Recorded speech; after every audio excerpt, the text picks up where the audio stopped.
নমস্কার বন্ধুরা, আমি এআর অ্যান্ড আপনারা দেখছেন job career West Bengal YouTube channel. তো আজকের এই ভিডিওটিতে আমি আপনাদেরকে অফিস অফ দ্য ডিস্ট্রিক্ট জাজ নদিয়া সেখান থেকে একটি রিক্রুটমেন্ট নোটিশ পাবলিশ হয়েছে ইংলিশ ডিপার্টমেন্ট থেকে, যেখানে বলা হচ্ছে যে বেঞ্চ ক্লার্ক এবং স্টেনোগ্রাফার পোস্টের ওপর রিক্রুটমেন্ট চলছে। তো এজ লিমিট কী রয়েছে, কোয়ালিফিকেশান কী রয়েছে এবং ফর্ম ফিল আপ ফিস কত, কীভাবে আপনারা অ্যাপ্লাই করবেন সব কিছুই বলবো এই ভিডিওটিতে। তার জন্য সম্পূর্ণ ভিডিওটিকে ওয়াচ করুন এবং যারা এখনও পর্যন্ত job career West Bengal YouTube চ্যানেলটিকে সাবস্ক্রাইব করে রাখেন, তাদের কাছে আমি রিকোয়েস্ট করবো তারা যেন অবশ্যই চ্যানেলটিকে সাবস্ক্রাইব করে রাখে, যাতে এই ধরনের চাকরির বিজ্ঞপ্তি আপনারা পরবর্তী সময়ে পান এবং প্রথম দেখতে পেয়ে প্রথমেই আবেদন করতে পারবেন। তো সেই কারণে আমি বলছি চ্যানেলটিকে সাবস্ক্রাইব করে রাখবেন। তো দেখুন এখানে notification number 1 as per direction, যেটা চেয়ারম্যান ডিস্ট্রিক্ট কোর্ট নদিয়ার তরফ থেকে পাবলিশ হয়েছে, যেখানে বলা হচ্ছে যে স্টেনোগ্রাফার এবং বেঞ্চ ক্লার্ক এই দুটি যে পোস্ট রয়েছে তার উপর ভ্যাকান্সি বেরিয়েছে।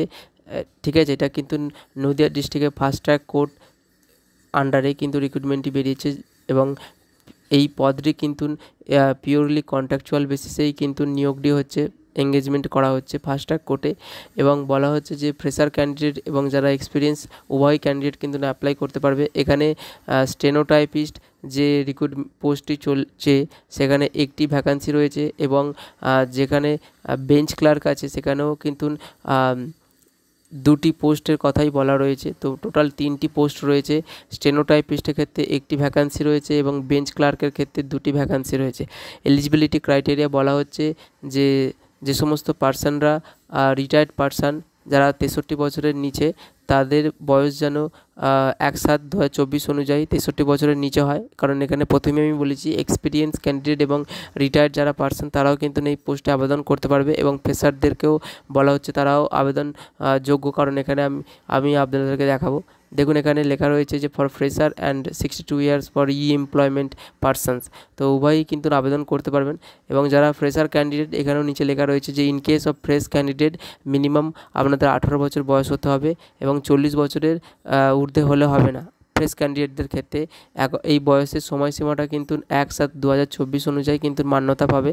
এখানে দেখুন এডুকেশনাল কোয়ালিফিকেশান যেটা বলেছে, ইংলিশ স্টেনোটাইপিস্টের ক্ষেত্রে আপনাকে মিনিমাম মাধ্যমিক পাস থাকতে হবে বা তার সমকক্ষ কোনো পরীক্ষায় পাস থাকতে হবে এবং ইংলিশের শর্ট হ্যান্ড এবং টাইপ রাইটিংয়ে শর্ট হ্যান্ডের যে স্পিড সেটা বলা হয়েছে 80 ওয়ার্ড পার মিনিটে এবং ইংলিশ টাইপ রাইটিংয়ের ক্ষেত্রে 30 ওয়ার্ড পার মিনিটে কিন্তু আপনার যে স্পিড থাকতেই হবে। এবং knowledge of English in Bengali language, এই সমস্ত যে ইংলিশ এবং বেঙ্গলি ল্যাঙ্গুয়েজে আপনার কিন্তু খুবই ফ্লুয়েন্ট থাকতে হবে, কারণ বুঝতেই পারছেন ফাস্ট ট্র্যাক কোর্টে আপনাদেরকে কাজ করতে হবে এবং কম্পিউটার অপারেশনের ওপর কিন্তু একটু নলেজ থাকলে বেশ ভালো হয়। তো সেটা এখানে মেনশন করেছে যে কম্পিউটার নলেজ কিন্তু এর সাথে অ্যাডিং থাকবে এডুকেশনাল কোয়ালিফিকেশানে। এবং ফর বেঞ্চ ক্লার্ক পেশকার ক্ষেত্রে মিনিমাম মাধ্যমিক পাস থাকতে হবে এবং ইংলিশ বেঙ্গলি ল্যাঙ্গুয়েজ এবং তার সাথে কম্পিউটার অপারেশন কিন্তু জানতেই হবে। ওকে, তো দেখুন এখানে রিমিউনারেশন অর্থাৎ আপনার যে মান্থলি স্যালারি সেটা বলা রয়েছে যে রিটায়ার্ড পার্সনের ক্ষেত্রে সেটা আলাদাভাবে দেওয়া রয়েছে। লাস্ট পে যারা তারা পেয়েছিল, যত টাকা পেয়েছিল তার সাথে ডিয়ারনেস অ্যালাউন্সেস যা পেয়েছিল সেটা মাইনাস করে পেনশন এবং রিলিফ যে কন্ট্রাকচুয়াল বেসিস পাবে সেটা কিন্তু প্লাস হয়ে যেটা টোটাল অ্যামাউন্ট তারা কিন্তু পাবে, এটা রিটায়ার্ড পার্সনের ক্ষেত্রে। এবং যারা ফ্রেশ ক্যান্ডিডেট হবে তাদের ক্ষেত্রে বলা হচ্ছে যে স্টেনোটাইপিস্টের ক্ষেত্রে লেভেল 9 অনুযায়ী বেসিক পে আপনারা 28,900 টাকা পাবেন এবং বেঞ্চ ক্লার্ক পেশকারের ক্ষেত্রে লেভেল 6 অনুযায়ী বেসিক পে 22,700 টাকা পাবেন। এখানে সেটা মেনশন করা রয়েছে, চাইলে আপনারা দেখে নিতে পারেন। এবং এর সাথে house rent allowances, medical allowances, dearness allowances কিন্তু এগুলো ওয়েস্ট বেঙ্গল স্টেট গভর্নমেন্টের আন্ডারে যেটা রুল রয়েছে সেটা সেই অনুযায়ী কিন্তু আপনারা পেয়ে যাবেন। এবং এর সাথে কোনো রকম অ্যানুয়াল ইনক্রিমেন্ট কিন্তু দেখতে পাবে না, জাস্ট এই যে বেসিক স্যালারি এবং তার সাথে যে হাউস রেন্ট, মেডিকেল অ্যালাউন্সেস এবং ডিয়ারনেস অ্যালাউন্সেস, এই তিনটে টোটাল হয়ে যা অ্যামাউন্ট হবে সেটাই কিন্তু আপনারা পাবে। তো ধরে রাখুন আপনারা প্রায় 30-35,000 টাকা কিন্তু স্যালারি ইন হ্যান্ড পাবেন এই বেঞ্চ ক্লার্ক বা স্টেনোটাইপিস্ট পদের ওপর। এখানে সিলেকশন প্রসিডিওরটা যেটা বলা হয়েছে যে পেশকার বা বেঞ্চ ক্লার্কের ক্ষেত্রে আপনাদের এলিমেন্টারি টেস্ট অর্থাৎ এক্সাম দিতে হবে এবং সেখানে কম্পিউটার টেস্ট লাস্টে দেওয়া হবে এবং তারপরে ইন্টারভিউর মাধ্যমে কিন্তু আপনার ডকুমেন্ট ভেরিফিকেশান করেই কিন্তু সিলেকশানটি কমপ্লিট হবে। তো এলিমেন্টারি টেস্টে অর্থাৎ এক্সামে আপনারা কোয়ালিফাই করলে তারপর কম্পিউটার টেস্টে আপনাদেরকে কম্পিউটার টেস্ট নেওয়া হবে এবং তারপর কিন্তু ইন্টারভিউ এবং তারপর ডকুমেন্ট ভেরিফিকেশনের মাধ্যমে দিয়ে কিন্তু পেস্কার বা বেঞ্চ ক্লার্কের ক্ষেত্রে আপনাদের সিলেকশন প্রসেস এইটা রয়েছে। এবং স্টেনোটাইপিস্টের ক্ষেত্রেও একইভাবে আপনাদের প্রথম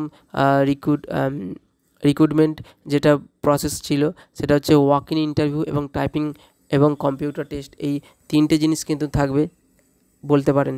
একই বেঞ্চ ক্লার্ক এবং স্টেনোটাইপিস্টের ক্ষেত্রে প্রায় একই বলে রাখতে পারেন, খালি এলিমেন্টারি টেস্টটাকে খালি অ্যাডিং হয়েছে বেঞ্চ ক্লার্কের ক্ষেত্রে। এখানে অ্যাপ্লিকেশান যারা করবেন তাদেরকে বলবো যে একটি ক্যান্ডিডেট একটি মাত্র পোস্টের ক্ষেত্রে আবেদন করতে পারবেন। এখানে বলা হয়েছে যে application to multiple post will not be entertain, অর্থাৎ একের অধিক পোস্টের ওপর আপনারা যদি অ্যাপ্লাই করেন সেক্ষেত্রে কিন্তু কোনো রকম অ্যাকসেপ্টেড হবে না এবং কোনো রেসপন্স পাওয়া যাবে না। তো আপনারা চেষ্টা করবেন যে কোনো একটি পোস্টেই চয়েস করে সেই পোস্টের উপর আবেদন করতে, কারণ এখানে একের বেশি অধিক পোস্টে আবেদন করা যাবে না। যে সমস্ত ডকুমেন্টগুলো সাবমিটেড করতে হচ্ছে সেলফ অ্যাটেস্টেড করে, সেগুলো হচ্ছে এডুকেশনাল সার্টিফিকেট, কম্পিউটারের ওপর যে সার্টিফিকেট, ফটো আইডেন্টি প্রুফ হিসাবে ভোটার কার্ড, আধার কার্ড, ড্রাইভিং লাইসেন্স, এগুলোর মধ্যে যে কোনো একটি দিতে পারেন এবং প্রুফ অফ রেসিডেন্সিয়াল অ্যাড্রেস হিসাবে আধার কার্ড বা ভোটার কার্ড দিতে পারেন এবং প্রুফ অফ এজ হিসাবে মাধ্যমিকের অ্যাডমিট কার্ড অনেকে দেন, সেটাও অ্যাকসেপ্টেড হবে, অথবা বয়সের যে বার্থ সার্টিফিকেট সেটা দিলেও কিন্তু গ্রান্টেড হবে। এখানে এক্সট্রা যদি কোনো রকম আপনার কোয়ালিফিকেশান বা নলেজ থাকে সেটা আপনি চাইলে দিতে পারেন। এবং যারা রিটায়ার্ড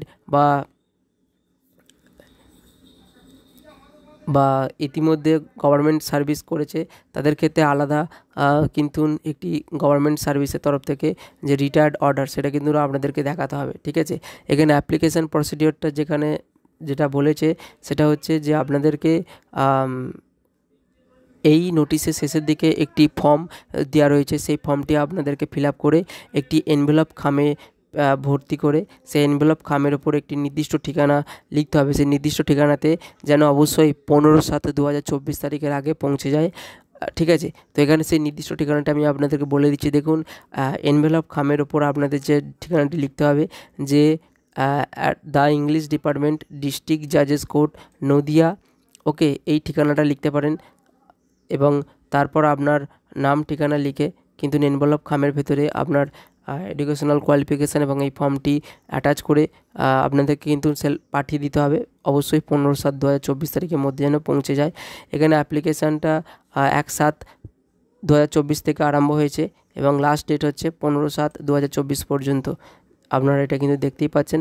এবং অ্যাপ্লিকেশান এনভেলপ খামের ওপর অবশ্যই লিখতে ভুলবেন না যে to the chairman, district recruitment committee, Nadia @Krishnanagar. আমি যে এনভেলপ খামের ওপর যে অ্যাড্রেসটার কথা লিখতে বলছিলাম সেই অ্যাড্রেসটা এখানে দেওয়া আছে। দেখুন, যে অ্যাপ্লিকেশান শুড বি অ্যাড্রেস, অর্থাৎ এই নির্দিষ্ট অ্যাড্রেসেই পাঠাতে হবে। দ্য চেয়ারম্যান, এইখান থেকে আপনারা লিখতে আরম্ভ করবেন, the chairman, district recruitment committee, Nadia @Krishnanagar. এই ঠিকানাটা আপনারা মেনশন করে আপনাদের এনভেলপ খামেতে কিন্তু ওপরের দিকে লিখবেন এবং লেখার পর কিন্তু তার পাশে আপনার ঠিকানা লিখবেন রাইট সাইডে এবং লেফট সাইডে এই ঠিকানাটা লিখবেন। লিখে কিন্তু এনভেলপ খামের মধ্যে আপনাকে যে বলছিলাম যে ফর্মটা ফিল আপ করতে হবে, সেই ফর্মটা এই যে এখানে দেওয়া রয়েছে, এই ফর্মটা ফিল আপ করে তার সাথে এডুকেশনাল কোয়ালিফিকেশান এবং গভর্নমেন্ট আইডি প্রত্যেকটি জেরক্স কপির নিচে আপনার সিগনেচার বা সেলফ অ্যাটেস্টেড করে এনভেলপ খামের মধ্যে ঢুকিয়ে আপনারা স্পিড পোস্ট বা রেজিস্টার্ড পোস্টের মাধ্যমে কিন্তু 15/7/2024 তারিখের মধ্যে পাঠিয়ে দেবেন। আশা করি আপনারা বুঝতে পেরেছেন। এছাড়া অন্য কোনো বা এক্সট্রা ইনফরমেশান এই চাকরির বিষয়ে যদি আপনারা জানতে চান তাহলে আপনারা নদিয়া ডিস্ট্রিক্ট কোর্টের যে অফিসিয়াল ওয়েবসাইট, যেমন এখানে দেওয়া রয়েছে যে ডিস্ট্রিক্ট জাজ @nodia@gmail.com, এই জিমেল আইডিতে আপনারা জিমেল করে জানাতে পারেন যদি কোনো রকম ফর্ম ফিল আপ করতে অসুবিধা হয়। আর তাছাড়া এই অফিসিয়াল যে ওয়েবসাইট calcutta.highcourt.government.in, এই ওয়েবসাইটে আপনারা দেখতে পেয়ে যাবেন যে এই রিক্রুটমেন্টের নেক্সট কোনো কিছু নোটিশ বেরিয়েছে কিনা এবং এই চাকরি বিজ্ঞপ্তিটা পরীক্ষা বা ইন্টারভিউ অ্যাটেন্ড করার জন্য কোনো রকম ট্রাভেল অ্যালাউন্সেস বা ডিআরএস অ্যালাউন্সেস নদিয়া কোর্টের তরফ থেকে কোনো রকম সাহায্য করা হচ্ছে না, যেটা এখানে মেনশন করা হয়েছে যে no travel allowances and DRS allowances will be paid to any applicant in this regard. Okay, তো সেটা সরাসরি এখানে মেনশন করেছে। চাইলে আপনারা এটা নদিয়া ডিস্ট্রিক্ট কোর্টে অফিসিয়াল ওয়েবসাইটে ঢুকে সেখান থেকে নোটিশটি ডাউনলোড করে নিতে পারেন।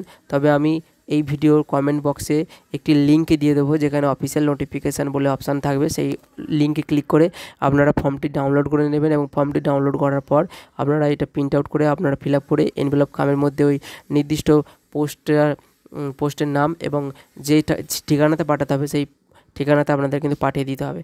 দেখুন এখানে অ্যাপ্লিকেশান যেটা হচ্ছে যে পোস্টের জন্য আবেদন করছেন, এখানে যদি স্টেনো টাইপিস্টের উপর আপনারা আবেদন করতে চান তাহলে এখানে স্টেনো টাইপিস্ট লিখবেন, এবং যদি বেঞ্চ ক্লার্কের ক্ষেত্রে হয় তাহলে বেঞ্চ ক্লার্ক লিখবেন, ঠিক আছে এখানটাতে। এবং আপনার সব কিন্তু এখানে ক্যাপিটাল লেটারে ফিল আপ করবেন। ব্লক লেটারে মেনশান করা আছে আপনার নাম, বাবার নাম, জেন্ডার, রেসিডেন্সিয়াল অ্যাড্রেস অর্থাৎ আপনার পার্মানেন্ট ঠিকানা, ন্যাশনালিটি অর্থাৎ আপনি ভারতীয় কিনা সেটা জানতে চাই, অবশ্যই আপনাকে ভারতীয় হতে হবে। আপনার মোবাইল নাম্বার পার্সোনালি এবং ইমেল আইডিও পার্সোনালি দেবেন, কারণ পরবর্তী সময় এই ইমেল আইডি এবং মোবাইল নাম্বারে কিন্তু মেসেজ করে আপনাদেরকে জানানো হবে। ডেট অফ বার্থ এবং অ্যাকর্ডিং টু এখানে যেটা বলা হয়েছিল যে 1/7/2024 তারিখে আপনার যে বয়স সেটা এখানে মেনশন করবেন। এডুকেশনাল কোয়ালিফিকেশান আপনি যেগুলো বা যে সমস্ত এক্সামগুলো কোয়ালিফাই করেছেন সেই সমস্ত এক্সামগুলোর নাম লিখবেন। এক্সট্রা যদি কোনো রকম এডুকেশনাল কোয়ালিফিকেশান থেকে থাকে তার এখানে ইনফরমেশান দেবেন। আপনি যে সমস্ত ল্যাঙ্গুয়েজগুলো জানেন সেটা এখানে ফিল আপ করবেন।